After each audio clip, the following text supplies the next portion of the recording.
ಏನ್ ಇವತ್ತಿನ ದಿವಸ ನಾವು ಪ್ರೊಟೆಸ್ಟ್ ಹಮ್ಮಿಕೊಂಡಿದೀವಿ. ಮೊನ್ನೆ ಸರ್ಕಾರ ರಚನೆ ಆಗಿದ್ದ ದಿವಸ ನಮ್ಮ ಅಲ್ಪಸಂಖ್ಯಾತರ ನಾಯಕರಾದ BZ ಜಮೀರ್ ಅಹಮದ್ ಖಾನ್ ಸಾಹೇಬ್ರಿಗೆ ಸಂಪುಟದಲ್ಲಿ ಸೇರಿಸ್ಕೊಂಡಿಲ್ಲ ಅಂತ. ಯಾಕಂದ್ರೆ ಅವರು ಮಾಸ್ ಲೀಡರ್. ಜಮೀರ್ ಅಹಮದ್ ಖಾನ್ ಒಂದು ವ್ಯಕ್ತಿ ಅಲ್ಲ, ಅದು ಶಕ್ತಿ, ನಮ್ಮ ಅಲ್ಪಸಂಖ್ಯಾತರ ಶಕ್ತಿ. ಅದು ಅವ್ರಿಗೆ ಸಂಪುಟದಾಗ ಸೇರಿಸ್ಕೊಂಡಿಲ್ಲ ಅಂತ ಇಡೀ ರಾಜ್ಯದಾಗೆ ಸ್ಟ್ರೈಕ್ ನಡೀತದೆ. ನಾನು ಸರ್ಕಾರಕ್ಕೆ ಮನವಿ ಏನಂದ್ರೆ ಮೊದಲನೇದಾಗಿ ನಾಳೆನೆ ಅವ್ರಿಗೆ ಸಂಪುಟದಾಗ ಸೇರಿಸ್ಕೊಬೇಕಂತ, ನೆಕ್ಸ್ಟ್ ಡೇಟ್ ಕಾಯಂಗಿಲ್ಲ, ನಾಳೆನೆ ಅವ್ರಿಗೆ ಸೇರಿಸ್ಕೊಬೇಕಂತ ನಮ್ದು ಒತ್ತಡ. ಯಾಕಂದ್ರೆ ಅವರು ಇಡೀ ಈ ರಾಜ್ಯ ಅಲ್ಲ, ಕೇರಳ, ಆಂಧ್ರ ಎಲ್ಲದಾಗೂ ಹೋಗಿ, ನಾವು ತೆಲಂಗಾಣ ರಾಜ್ಯಕ್ಕೆ ಹೋಗಿ ಅವ್ರ ಶಕ್ತಿ ಮೀರಿ ಎಲ್ಲ MLA ಮಾಡಿರೋದು.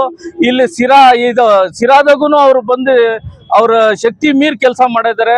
ನಾನು ಎಲ್ಲ ನಾಯಕರಿಗೆ ಮನವಿ ಏನಂದ್ರೆ, ನಮ್ಮ ನಾಯಕರಾದ BZ ಜಮೀರ್ ಅಹಮದ್ ಖಾನ್ ಅವ್ರಿಗೆ ಮೊದಲನೇದಾಗಿ ಫಸ್ಟ್ ಈಗ ಸಂಪುಟದಾಗ ಸೇರಿಸ್ಕೊಬೇಕು, DCM ಮಾಡ್ಬೇಕಂತ ನಮ್ಮ ಪೂರ್ತಿ ಸಮುದಾಯದಿಂದ ಒತ್ತಡ ತರ್ತಾ ಇದೀವಿ. ದಯವಿಟ್ಟು ನಾವು ಇದು ಮನವಿ ಅಲ್ಲ, ನಮ್ದು ಒಂದು ನಿಮ್ಗೆಲ್ಲ ಒಂದು ಎಚ್ಚರಿಕೆ ಅಂತ ಹೇಳಕ್ ಬಯಸ್ತೇನೆ. ಯಾಕಂದ್ರೆ 2028ಕ್ಕೆ ಏನನ್ನ ನೀವೆಲ್ಲ ನಮ್ಮ ಮುಸ್ಲಿಂ ಜನಾಂಗ ನಿಮ್ ಜೊತೆಗಿರ್ಬೇಕು ಅಂದ್ರೆ ಮೊದಲನೇದಾಗಿ BZ ಜಮೀರ್ ಅಹಮದ್ ಖಾನ್ಗೆ ಸಂಪುಟದಾಗ ಸೇರಿಸ್ಕೊಂಡು DCM ಮಾಡ್ಬೇಕಂತ ನಾನು ಸಿರಾ ಜನತೆ ಪರವಾಗಿ ಕೇಳ್ಕೊಳ್ತಾ ಇದ್ದೀನಿ.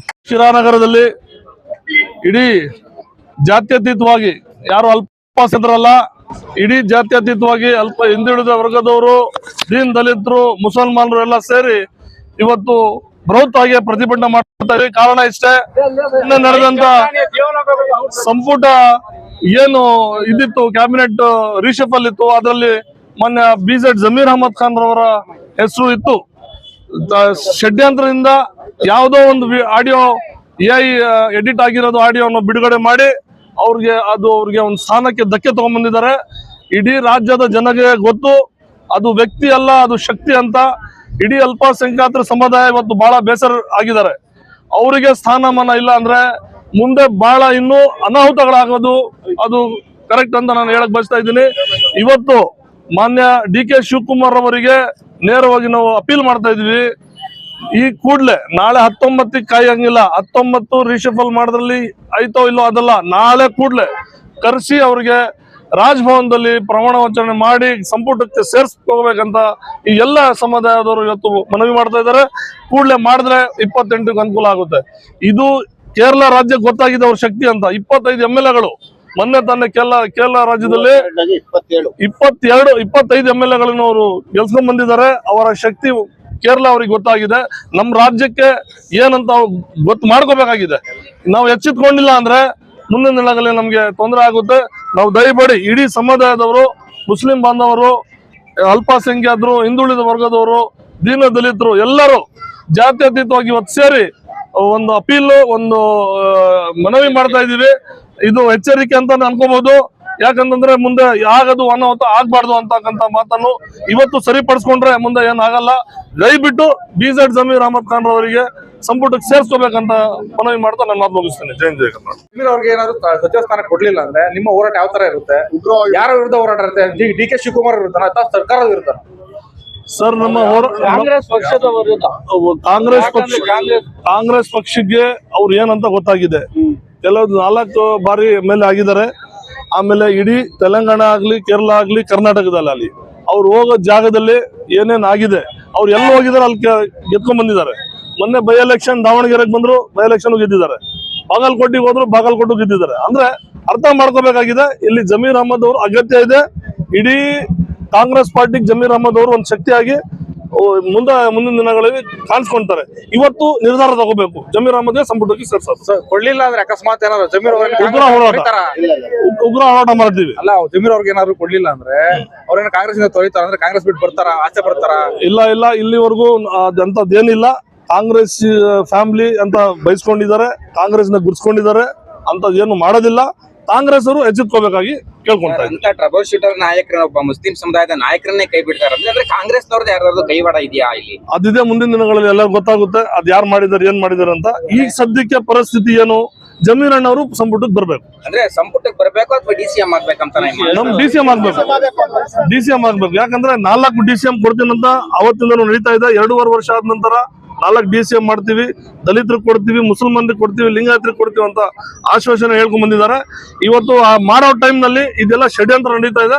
ಇದು ಹಾಕೊಡ್ದು ಷಡ್ಯಂತ್ರ ಅಂದ್ರೆ ಯಾರು ಮಾಡ್ತಾ ಇರೋದು? ಷಡ್ಯಂತ್ರ ಕೆಲವು ಪಾರ್ಟಿನಲ್ಲಿ ಇರೋರು, ಬೇರೆಯವರು ಎಲ್ಲ ಅದು ಮುಂದಿನ ದಿನಗಳಲ್ಲಿ ಬರುತ್ತೆ. ಕಾಂಗ್ರೆಸ್ ಪಕ್ಷದವರೇ ಮಾಡ್ತಾ ಇದಾರೆ, ಪಕ್ಷದವರು ಇರ್ತಾರೆ. ಸ್ವಲ್ಪ ಅದೇ ಇದು ಆಗ್ಬಾರ್ದು, ಅವ್ರಿಗೆ ತಪ್ಪಿದ್ರೆ ನಮಗ್ ಸಿಗುತ್ತೆ, ನಮಗ್ ತಪ್ಪಿದ್ರೆ ಅವ್ರಿಗೆ ಸಿಗುತ್ತೆ, ಈ ರೀತಿ ಷಡ್ಯಂತ್ರ ನಡೀತಾ ಇದೆ. DK ಶಿವಕುಮಾರ್ ಅವರು ಕ್ಲೀನ್ ಆಗಿ ಅರ್ಥ ಮಾಡ್ಕೊಂಡು ಇದಕ್ಕೆ ನಿರ್ಧಾರ ತಗೋಬೇಕು. ಎಲ್ರಿಗೂ ನಮಸ್ಕಾರ. ಇವತ್ತು ನಾವೆಲ್ಲ ಸೇರಿರೋ ಉದ್ದೇಶ ಅಂದ್ರೆ ತಮ್ಗೆಲ್ರಿಗೂ ಗೊತ್ತಾಗಿದೆ. ಜಮೀರ್ ಅಹಮದ್ ಜಮೀರ್ ಅಹಮದ್ ಖಾನ್ನ ಉಪಮುಖ್ಯಮಂತ್ರಿ ಮಾಡ್ಬೇಕಂತ ನಮ್ಮೆಲ್ಲರ ಒತ್ತಾಯ. ನಾವು ಮಾಧ್ಯಮದ ಮುಖಾಂತರ ನಮ್ಮ ಚೀಫ್ ಮಿನಿಸ್ಟರ್ಗೆ, ಮುಖ್ಯಮಂತ್ರಿಗೆ ಏನ್ ಕೇಳ್ಕೊಂತೀವಿ ಅಂದ್ರೆ, ದಯವಿಟ್ಟು ನಮ್ಮ ಮಾಸ್ ಲೀಡರ್ ಜಮೀರ್ ಅಹಮದ್ ಖಾನ್, ನೀವು ಸಾಮಾಜಿಕ ನ್ಯಾಯ ಮಾಡಿರ್ಬೋದು, ಬೇರೆ ಯಾರಿಗಾದ್ರೂ ಕೊಟ್ಟಿರ್ಬೋದು, ಆದ್ರೆ ಜಮೀರ್ ಅಹಮದ್ ಖಾನ್ ಅನಿವಾರ್ಯ. ಜಮೀರ್ ಅಹಮದ್ ಖಾನ್ಗೆ ದಯವಿಟ್ಟು ನೀವು ಸಂಪುಟದಲ್ಲಿ ಸೇರಿಸ್ಕೊಬೇಕು ಅಂತ ನಮ್ದೆಲ್ಲಾರ್ದು ಒತ್ತಾಯ. ಯಾಕಂದ್ರೆ ಬರೋ ದಿನಗಳಲ್ಲಿ ಸರ್ಕಾರಕ್ಕೆ ಡ್ಯಾಮೇಜ್ ಆಗುತ್ತೆ. ಸರ್ಕಾರಕ್ಕೆ ಡ್ಯಾಮೇಜ್ ಆಗ್ಬಾರ್ದು. ನಮ್ದು ಹೋರಾಟ ಸರ್ಕಾರದ ಎಗೇನ್ಸ್ಟ್ ಅಲ್ಲ, ವಿರುದ್ಧ ಅಲ್ಲ. ನಮ್ದು ಹೋರಾಟ ಏನಂದ್ರೆ, ದಯವಿಟ್ಟು ಜಮೀರ್ ಅಹಮದ್ ಖಾನ್ನ ಉಪಮುಖ್ಯಮಂತ್ರಿ ಮಾಡಬೇಕು, ಸಂಪುಟದಲ್ಲಿ ಸೇರಿಸ್ಕೊಬೇಕಂತ ನಮ್ದು ಒತ್ತಾಯ. ಹಾಗಾಗಿ ದಯವಿಟ್ಟು ಇದನ್ನ ಗಮನದಲ್ಲಿ ತಗೊಂಡು ಯಾವುದೇ ರೀತಿ ಬರೋ ಮುಂದೆ 28 ಚುನಾವಣೆಗೆ ಯಾವುದೇ ತರ ಕಾಂಗ್ರೆಸ್ಗೆ ಸರ್ಕಾರಕ್ಕೆ ಧಕ್ಕೆ ಆಗದಂತೆ ನೋಡ್ಕೊಬೇಕಂದ್ರೆ ಜಮೀರ್ ಅಹಮದ್ ಖಾನ್ ಅನಿವಾರ್ಯ. ಜಮೀರ್ ಅಹಮದ್ ಖಾನ್ಗೆ ಸಂಪುಟದಲ್ಲಿ ಸೇರಿಸ್ಕೊಬೇಕಂತ ಎಲ್ಲರ ಪರವಾಗಿ ನಾನು ಕೇಳ್ಕೊಂಡೆ. ಶಾಸಕರಿದ್ದಾರೆ, ಅವ್ರಿಗೆ ಯಾರು ಕೇಳ್ತಾ ಇಲ್ಲ, ನೀವು ಬರೀ ಜಮೀರ್ ಅವ್ರಿಗೆ ಕೇಳ್ತಾ ಇದೀರ, ಯಾಕೆ ಅಂತ? ಅವ್ರದ್ದು ಇದೆ. ನಮ್ ತಾಲ್ಲೂಕಿನಲ್ಲಿ ಜಯಚಂದ್ರ ಸಾಹೇಬ್ರದ್ದು ಹೆಸರು ಇದೆ, ಮುಂದಿನ ಪಟ್ಟಿನಲ್ಲಿ ಬರುತ್ತೆ ಅಂತಾನು ಗ್ಯಾರಂಟಿ ಇದೆ. ಇದು ಯಾಕಂದ್ರೆ ಸರ್, ಈಗ ಜಮೀರ್ ಅವ್ರ ಪರ ಹೋರಾಟಗಳು ಮಾಡ್ತಾ ಇದಾರೆ, ಪ್ರತಿಭಟನೆ ಮಾಡ್ತಾ ಇದಾರೆ. ಇಲ್ಲಿ ಶಾಸಕರ ಪರ ಯಾರು ಪ್ರತಿಭಟನೆ ಮಾಡ್ತಾ ಇಲ್ಲ, ಯಾಕೆ ಅಂತ? ಈಗಲೇ ಅವ್ರದ್ದು ನಮ್ಮ ಇದಾದ ನಂತರ ಇದು ಸದ್ಯಕ್ಕೆ ಏನಾಗ್ತಾ ಇದೆ ಅಂದ್ರೆ, ಜಮೀರ್ ಅಹಮದ್ ಖಾನ್ ನಡೀತಾ ಇದೆ ಇಡೀ ರಾಜ್ಯದಲ್ಲಿ. ಹಾಗಾಗಿ ಅವ್ರಿಗೆ ಕೊಡಿ ಅಂತ ಇದ್ ಮಾಡ್ತಾ ಇದ್ವಿ. ಈಗಲೇ ನೆಕ್ಸ್ಟ್ ನಾವು ಸಮುದಾಯ ಪರ ಮಾತ್ರ ಕೇಳ್ತಿದ್ರಿ. ನಮ್ ತಾಲ್ಲೂಕು ನೆಸೆಸಿಟಿ, ಸಮುದಾಯ ಪರವಾಗಿ, ಕಮ್ಯುನಿಟಿ ಪರವಾಗಿ ಅವ್ರನ್ನ ಕೊಡಿ ಅಂತ ಕೇಳ್ತಾ ಇದೀವಿ. ಆದ್ರೆ ನಮ್ಮ ಸಾಹೇಬ್ರು ಅವರು ಕುತಂತ್ರ ಮಾಡವ್ರೆ. ಅದ ಅಷ್ಟೇ. ಏನ್ ಮಾಡಿದ್ದಾರೆ ಗೊತ್ತಿದೆ. ಮಾಧ್ಯಮದವ್ರು ಯಾರು ಮಾಡಿದ್ದಾರೆ ಅಂತ ಹೇಳಕ್ಕಾಗಕ್ಕಿಲ್ಲ.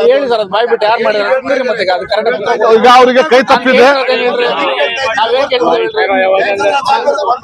ಅವ್ರದ್ದು ಅದೇ ಸಾಬ್ರೆ, ಈಗ ಜಮೀರ್ ಅಹಮದ್ ಖಾನ್ಗೆ ಈಗ ಏನ್ ನಡೀತಾ ಇದೆ, ಆಡಿಯೋ ಲೀಕ್ ಆಗಿರೋದು ಆಗೈತೆ, ಏನಾಗೈತೆ ಅದು ಗೊತ್ತಿಲ್ಲ.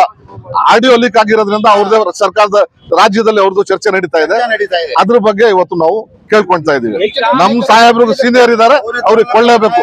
ಜಯಚಂದ್ರ ಸಾಹೇಬ್ರಿಗೆ ಸಿಗುತ್ತೆ. 85% ವೋಟಿಂಗ್ ಮಾಡಿರೋದು ಜಮೀರ್ ಅಹಮದ್ ಖಾನ್ ಕಡೆಯಿಂದಾನೇ ಮುಸ್ಲಿಂ ಸಮುದಾಯ ವೋಟಿಂಗ್ ಕಾಂಗ್ರೆಸ್ ಮಾಡಿರೋದು. ಈಗ ಜಮೀರ್ ಅಹಮದ್ಗೆ ಅನ್ಯಾಯ ಆಗುತ್ತೆ ಅಂದ್ರೆ ನಮ್ ಸಮುದಾಯ ಹೆಚ್ಚೆಚ್ಚಿ 2028ಗೆ ಕಾಂಗ್ರೆಸ್ ಪಾರ್ಟಿಗೆ ಬಹಳ ನಷ್ಟ ಆಗುತ್ತೆ. ಅದಕ್ಕೆ ನಾವು ನಮ್ ಸಮುದಾಯ ಅಂತ ಹಾಕ್ಬಿಡ್ಬೋದು, ಡ್ಯಾಮೇಜ್ ಆಗುತ್ತೆ, ಸರಿಪಡ್ಕೊಬೇಕಂತ ನಾವು ಮಾಡ್ತೀವಿ. ಎರಡನೇ ಪಟ್ಟಿ ಬರೋವರೆಗೂ ಕಾಯ್ಬೋದಾಗಿತ್ತು. ಎರಡನೇ ಪಟ್ಟಿ ಅವ್ರ ಮಾಸ್ ಲೀಡರ್ ಇಟ್ಕೊಂಡು ನಮ್ ಸಮುದಾಯದ ಒಂದು ಲೀಡಿಂಗ್ ಇರೋದು ಲೀಡರ್ಗೆ ಬಿಟ್ಟಿವಿ. ನೆಕ್ಸ್ಟ್ ಪಟ್ಟಿಗೆ ಹೆಂಗ್ ತರ್ತಾರೆ? ಫಸ್ಟ್ ಪಟ್ಟಿನಾಗೆ ಕೊಡ್ಬೇಕಾಗಿತ್ತು. ಪ್ರಭಾವಿ ಇದ್ದಾರೆ, ಪ್ರಭಾವಿ ನಾಯಕರು. ಸರ್ ಈಗ ಮಾಸ್ ಇದಾರೆ, ಎಲ್ಲಾ ಕಮ್ಯುನಿಟಿ ಅವ್ರಿಗೆ ಲೈಕ್ ಮಾಡ್ತಾರೆ. ಜೆಡಿಎಸ್ ಇದೇ ತರ ಆಯ್ತು ಜಮೀರ್ ಅಹಮದ್ಗೆ, ಈ ಕಾಂಗ್ರೆಸ್ ಇದೇ ತರ ಆಗ್ತಿದಲ್ಲ, ಕಾಂಗ್ರೆಸ್ ಬರ್ತಾರ? ಕಾಂಗ್ರೆಸ್ ಬಿಡಲ್ಲ ಈಗ. JDS ಅಲ್ಲಿ ಇದೇ ತರ ಆಯ್ತು ಅವ್ರಿಗೆ, ಅವ್ರು ಬಿಟ್ಬಿಟ್ಟು ಕಾಂಗ್ರೆಸ್ ಸೇರ್ಬೇಡ ಆದ್ರು. ಈ ಕಾಂಗ್ರೆಸ್ ಇದೇ ತರ ಆಗ್ತಾ ಇದ್ದಾರೆ, ಕಾಂಗ್ರೆಸ್ ಬಿಟ್ಬರ್ತಾರ? ಇಲ್ಲ ನಮಗೆ ಅನ್ಯಾಯ ಆಗೈತೆ ನ್ಯಾಯ ಕೊಡಿ ಅಂತ ಕೇಳ್ತಾ ಇದೀವಿ. ಪಾರ್ಟಿ ಬಿಡೋ ವಿಷಯ ಇಲ್ಲ, ಏನೂ ಇಲ್ಲ. ಅನ್ಯಾಯ ಆಗೈತೆ ನ್ಯಾಯನ ಕೊಡಿ ಅಂತ ಕೇಳ್ತಾ ಇದೀವಿ.